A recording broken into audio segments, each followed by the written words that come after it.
ఈ సిస్టానికి ఏంటంటే వాటర్ అనేది చాలా తక్కువ రిక్వైర్మెంట్.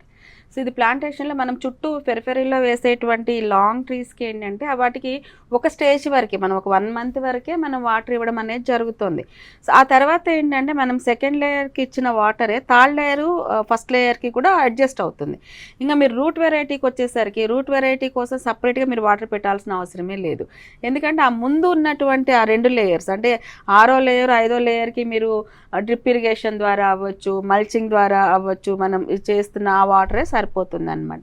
దీంట్లో వాటర్ నిర్వహణ చాలా తక్కువ ఉంటుంది. సో వర్షాకాలము దీన్ని వాటర్ ఏదైతే వస్తుందో దాన్ని కట్టుకోవడానికి ఐ థింక్ ఇది ఏమంటారు ఫామ్ పాండ్స్ అంటారు కదా, ఇంకుడు గుంతలు, పొలాల్లో ఇంకుడు గుంతలు తీయడం అవనివ్వండి, మల్చింగ్ సిస్టమ్ అవనివ్వండి, వాటర్ నిర్వహణని చాలా తక్కువ చేస్తుందండి. అంటే మామూలుగా ఒక రైతు సింపుల్గా చెప్పాలంటే ఒక మామిడి తోట ఉంది, లేదు ఒక జామ తోట ఉంది, దానికి ఎంత వాటర్ ఒక ఎకరంలో మామిడి తోట ఉంటే ఎంత వాటర్ పడుతుందో అంతే వాటర్తో ఈ 7 రకాల లేయర్స్ని మనం పండించవచ్చు.